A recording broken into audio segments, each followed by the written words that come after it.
Hey guys, Xenom here, and today I'm going to be looking at a game between NSNick and Augie. So this is a silver level, Protoss versus Terran, and NSNick was the one who sent me this replay and requested analysis, so I'm going to be focusing almost completely on him. I have watched this replay before, which you can see by this by the replay bar. So the first thing is to note about this matchup is first, the races is probably the most important. So it's Protoss versus Terran. You really want to try and exploit the Terran's immobility. That's just a general rule. And then the second most important thing to note is this map. So Blistering Sands, you have these rocks out here, and you're natural, pretty easy to guard if you can get this small area, the small choke defended. But it's also easy to get contained here if you let the Terran set up out here, and then you would have to take down your own rocks to escape. Anyway, this pylon position is a little awkward. In general, your first pylon, you either want to put it near your ramp if you're planning on walling off or doing a partial block, or you want to put it a little closer to your nexus so your probes don't have to travel as far, but it's not too big of a deal, especially at the silver level. This gateway going down at that normal time, putting up a gas. Actually, that's a little early. I think it usually gets down for 13 for me, but that's okay. Oh, no, it might be 12. Doesn't really matter. One supply difference isn't too much. And something important to note is NSNick isn't sending out a probe scout now. In general, you want to send out a scout after this pylon. If you're feeling a little more economic, you want to get it after you put down this gateway. But still no scout out from NSNick, and scouting is probably the most important thing you can do in the early game, unless you're going for a rush build, and then scouting is still very, very important for the 4-player maps like Metalopolis or Lost Temple. But here, scouting would be extremely important, and so NSNick would at least know what's coming if there's anything odd going on, because right now he's extremely vulnerable to any cheese that would be coming. But Augie actually going for a more standard build. This pylon going down a little bit late. He's going to be supply blocked for a little bit. Getting that core up though. And actually he did build that first Zealot, which again, you would have been able to skip this Zealot if he had scouted and seen that nothing was coming. Only a single Marine is out now. Oh, bad positioning by Augie is going to mean lifting off that barracks, and this is a bad wall now. And actually getting a second Zealot, so this would be great against an early push, but because NSNick didn't scout, he doesn't know what's coming, so he's just preparing for the worst, when instead he could be going for something a little bit better for his economy. He could be getting, well, he's probably going to get a stalker out soon, and again, he should be working on that. Okay, getting up another pylon to watch these rocks, that's good. Oh yeah, and the Chrono Boost hasn't been the greatest for him. I believe he was maxed for a little bit, now using up all that extra energy on this gateway, on this core. Getting that warp gate, definitely a good idea. Getting a forge up, so I assume he wants to guard these rocks. But against Terran, those Marines can outrange your cannon by quite a bit. Really, I can't think of any Terran unit that would be in range of that cannon. Maybe, no? Yeah, I have no idea. I guess SCVs technically, but if your opponent's using SCVs on your rocks, then something is very wrong.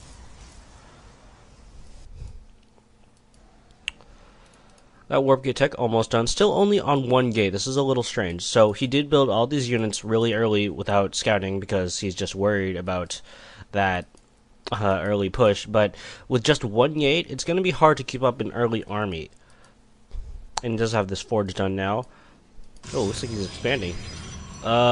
He should not feel free to do this. He has no idea if an early push is coming. Like I've been saying, he has no idea where the army is, if there's an army at all. Yeah, starport on the way. So putting down this expansion is a good idea, but you want to know what your opponent is doing when you're putting this up. You want to make sure that you can hold this. Looks like a cannon is going to go down, and finally a second gateway. And again, that Chrono Boost kind of accumulating there. Up to 70 energy already. Really strange, just switching around of these buildings to, I guess, optimize those reactors and tech labs. That expansion almost up. Still no tech from Nick. He's getting weapons 1, which he doesn't have much of an army to really use that weapons 1. At this point, it'd be better just to get another stalker out or a few more zealots. He does have a lot of gas in the bank. Queued up a lot of probes. Wow. Twilight counts are going down. Okay, so it's gonna be a little difficult to see what you really want to use that Twilight Council for. So he hasn't gotten the scout in at all, so he doesn't know what's over here. He doesn't know if he can use blank properly, and he doesn't know what army he's going to be up against. So charge isn't going to be the greatest unless he's up against mostly Marine Marauder, which it just happens that he is, but there's always that risk of well, it's not even a risk, but there's always that chance that your Terran opponent is going to go for a mech build, and then stuff like Hellions just tear the Zealots apart, regardless if they have charge or not. This expansion now up in mining. Let's look at those income tabs. Yeah, it's pretty ahead. Looks like he's actually...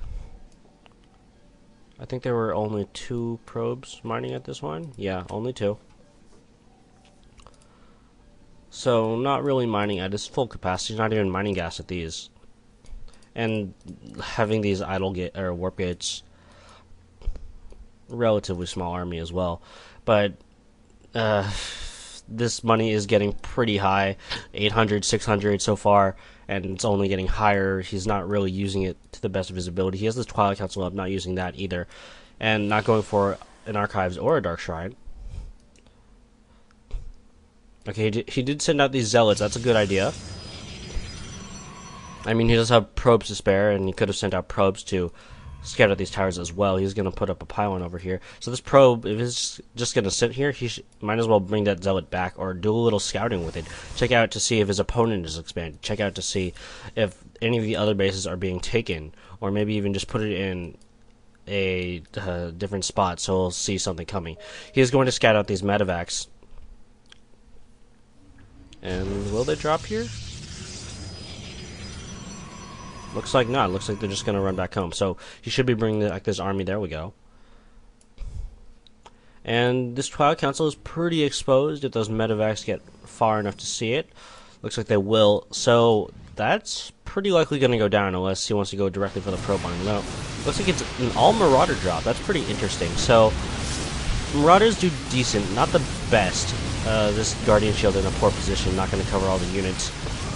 These Marauders are going to be able to do a lot of damage here. Take out that pylon, which is going to delay this charge even more. And again, charge would have miserably failed against a Hellion-based build. And going for this gas, really awkward by Augie, but again, it's NSNick what I'm going to be focusing on. So that's going to delay some of his gas production, although he has so much in the bank. Is he chrono boosting these? He has plenty of energy. Oh, he's not even using all of them. So, macro is certainly something for Nick to focus on in the future. This money is pretty high. If you really need to, you might just want to get up a few more warp gates so you can just crank out units. Because you're not going to be checking too often, I understand. If your APM just isn't so high, you're going to be distracted a lot of the time, and you won't remember to always keep going back and macro up an army. But if you put out a few more warp gates, then at least every time you do go back, you will have a slightly larger army. So that'll certainly help out a little bit. And it looks like Nick actually going to rebuild that pylon in pretty much the exact same spot, I think. Warping a few units over here. Oh no, never mind. This Stalker was a response to those medevacs that were coming in. Not going to warp in some Zealots. But again, he should be scouting out this area, making sure that he has an economic lead. because this base is helping him, but he's not using that money, so it's not really helping him nearly as much as it could be. If he had a larger army, he could probably have quadruple the amount of army units right now if he was just actively using those warp gates. Actually placing down a robo facility instead. So let's see. He did just get dropped by Marauders, and Immortals are decent against Marauders. Colossi are actually pretty good as well. He might just want an Observer out. Always a good idea. Looks like another medevac drop. Or, let's see what these units are. Another Marauder drop. Coming out of these medevacs. I assume they're going for that natural. Actually going out with some Vikings as well. So, again, if Nick had a little bit better scouting, he probably could have seen these coming. I think he did see these medevacs by that tower. Let's just check that out. Speed this up a little bit.